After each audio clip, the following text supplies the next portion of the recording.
नमस्कार दोस्तों, आज 29 मार्च है और आज के द हिंदू में क्या और क्यों पढ़ें इसलिए कि हम फिर से आज जो पहली न्यूज़ है वो ईपीएफओ से संबंधित है। EPFO employment provident fund organisation जो है वो कर्मचारी भविष्य निधि संगठन के नाम से भी जानते हैं, जिसमें क्या है कि प्राइवेट निजी कंपनियों के यहाँ जो कर्मचारी काम करते हैं वो एक निश्चित रकम जमा करते हैं, जिससे उनसे पेंशन और एक रिटायरमेंट के बाद एक निश्चित रकम मिलती है। उसने इंटरेस्ट रेट बढ़ा दिया है, 8.15% हो गया है। ये बहुत अच्छी बात है और ये एक लोक लुभावन नीति भी हो सकती है, पर सरकार ने यदि इस तरीके का कार्य किया है, यदि बढ़ाया गया है तो ये अच्छी बात है और लोगों को फ़ायदा पहुंचाएगी। ठीक है, यहाँ पे ज़्यादा नहीं देखना है आपको, सिर्फ और सिर्फ ईपीएफओ एंड ये कैसी संस्था है ये देख लेना है और किस प्रकार कर्मचारियों के कल्याण के लिए काम करती है ये देख लेना है। ठीक है, इसके बाद कोई चीज़ नहीं देखनी है आपको।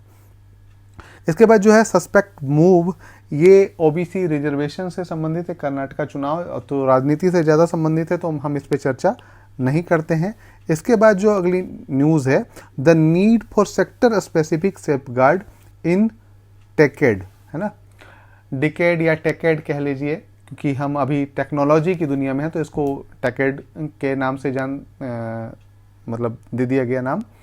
और इस पे हमारा जो डेटा है वो कैसे सुरक्षित रहेगा इसी पे बात की गई है। डेटा प्रोटेक्शन बिल के बारे में बताया गया है, यूरोपीय देश कैसे कर रहे हैं या यूरोपीय यूनियन कैसे कर रहे हैं, उनका जनरल डेटा प्रोटेक्शन रेगुलेशन कैसे काम करता है, साथ ही साथ यूएस का health insurance portability and accountability act in health care and the Gramm Leach Bliley act for financial institution, ये काम कैसे करता है। डाटा देखिए कई प्रकार से जाते हैं, जैसे स्वास्थ्य के क्षेत्र में, अर्थशास्त्र मतलब आर्थिक क्षेत्र में, सामाजिक क्षेत्र में हमारे कई डाटा जाते हैं। तो उनका क्षेत्रक वाइज मतलब सेक्टर वाइज कैसे डाटा प्रोटेक्ट किया जाए इसी पे पूरी बात की गई है। आप इसे पढ़ सकते हैं, ये मेंस के लिए काम का है। और डाटा प्रोटेक्शन बिल जो हमारा आया है, digital personal data protection bill जो आया है, इसको आप समराइज वे में देख लेते हैं। इसका समरी आप पीआईबी में जाके देख लेंगे। पीआईबी में ना मिले तो आपको पीआरएस में मिल जाएगा। ठीक है, ये पीआरएस में भी जितने बिल हैं, जितने एक्ट हैं, आपको उनकी समरी पीआरएस में मिल जाएगा। ठीक है, तो आप वहाँ से जाके सर्च कर लें। इसके बाद जो अगली न्यूज़ है या अगला आर्टिकल है वो मेनका गांधी, एक्चुअल में मानेका गांधी है। चूँकि हम मानेका नहीं पढ़ पाते हैं, ये पंजाब से आती हैं और वहाँ पे इनको मानेका लिखा जाता है, लेकिन हम लोग क्या करते हैं मेनका गांधी। जैसे आपको एक और उदाहरण बता दें कि जो मैकमोहन लाइन है ना, तो एक्चुअल में मकमोहन है, मैकमोहन है ना, मैकमोहन है, ये ऐसे लिखा जाता है, लेकिन हम लोग क्या पढ़ते हैं मैकमोहन, है ना, मैकमोहन लाइन है। तो फिर भी वो हमारा उच्चारण का मामला है। यहाँ पे स्ट्रीट डॉग्स की बात की गई, understanding the street dogs human conflict.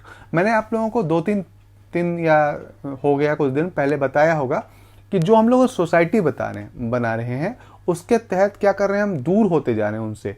हम कितने साल से रह रहे हैं, 25,000 साल से एक साथ रह रहे हैं और एक रिश्ता बन गया और हम क्या कर रहे हैं, दूर होते जा रहे हैं। तो जो दुराव है या उनका जो खाना है या उनको जो स्नेह मिलता था वो कम होता जा रहा है और इसके कारण से वो आक्रामक होते जा रहे हैं। उसी पे पूरी बातें की गई, अन्य बातें भी शामिल हैं, तो आप इसे पढ़ के पूरी अच्छी तरीके से समझ सकते हैं। और यह मेंस का सवाल हो सकता है कि किस प्रकार से सिर्फ कुत्ते ही नहीं, मानव भी मानव से दूरी बनाने लगे हैं। जैसे मैंने कहा था कि जो सोसाइटीज होती हैं, गेटेड सोसाइटी होती हैं, उसमें आम आदमी का प्रवेश वर्जित होता है।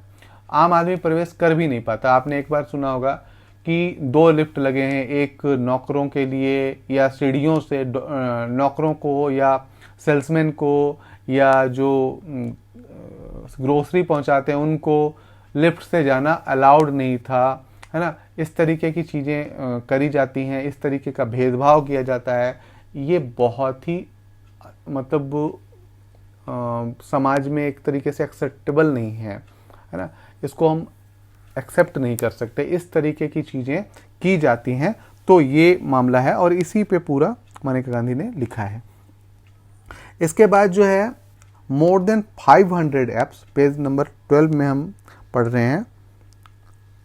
यहाँ पे लिखा गया है, यहाँ पे more than 500 apps blocked on the advice of cyber crime centre से होम मिनिस्टर।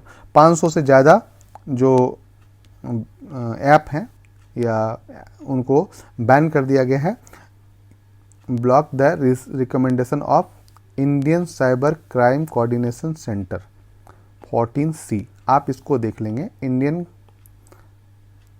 इसको आप देख लेंगे I4C है ना, I और 1 2 3 4, इसी को I4C कहा गया है। ठीक है, तो इसको आप देख लेंगे। Reviewing the functioning of I4C along with union home secretary, वो तो आपको ये देखना है। ठीक है, इसके बाद जो अगली न्यूज़ हमें पढ़नी है वो है पेज नंबर 12 पे ही 10,727 tons of wheat procured, ban on export continue, है ना।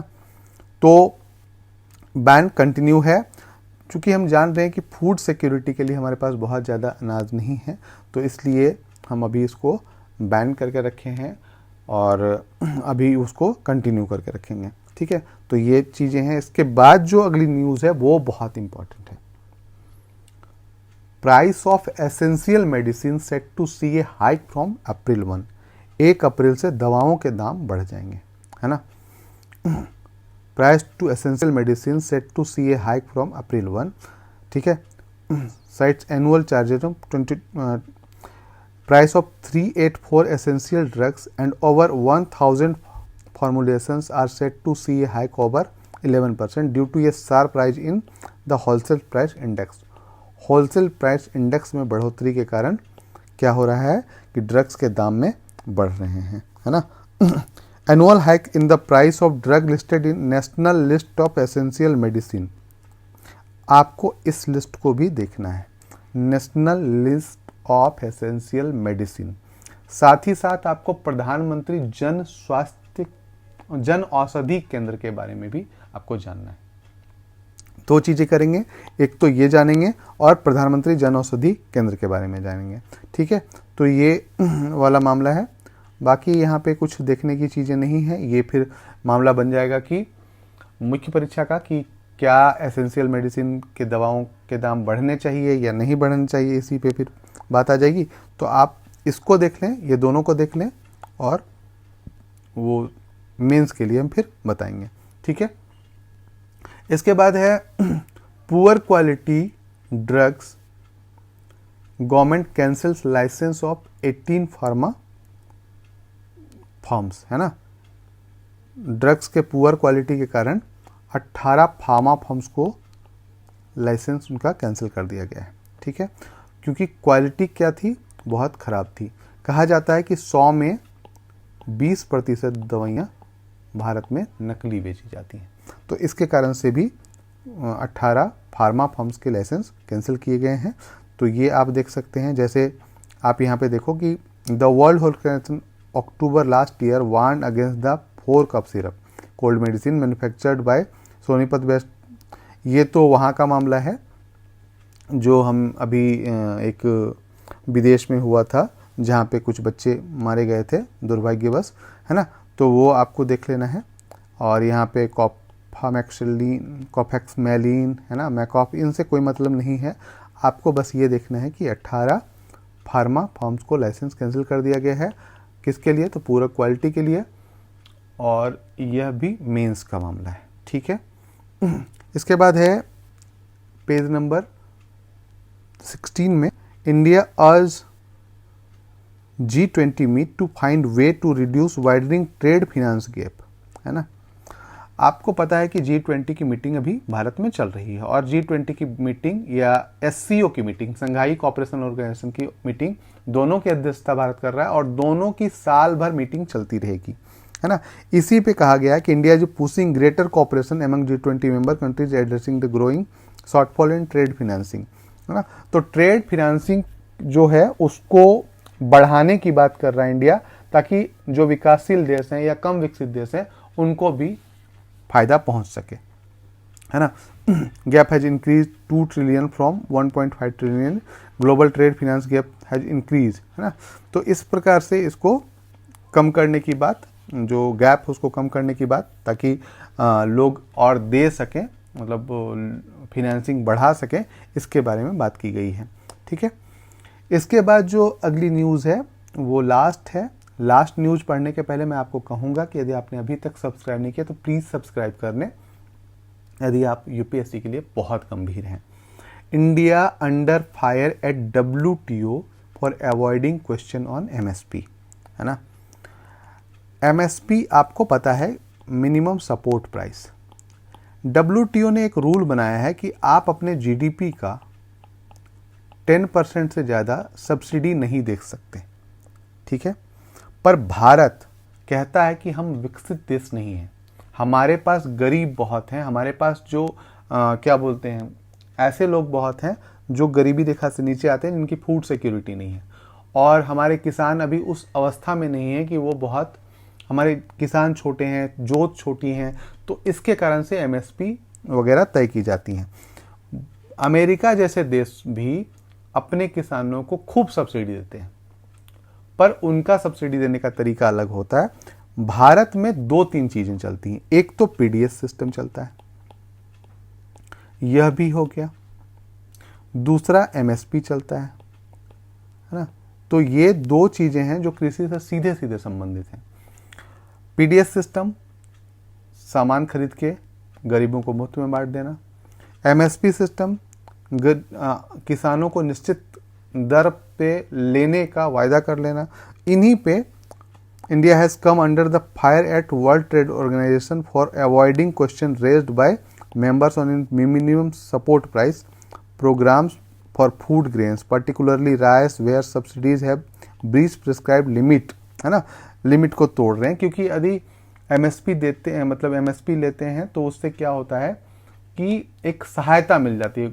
उसके बाद क्या होता है कि जो किसानों के दाम है वो बहुत ज़्यादा नहीं बढ़ पाते हैं, तो अंतर्राष्ट्रीय बाजार में भारत के चावल की टक्कर कोई दे नहीं पाता। इसी पे बात की गई है, ठीक है। तो आप इसको देख लेंगे। और आज के लिए इतना ही है दोस्तों, फिर कल मिलते हैं क्या और क्यों पढ़ें के साथ। धन्यवाद।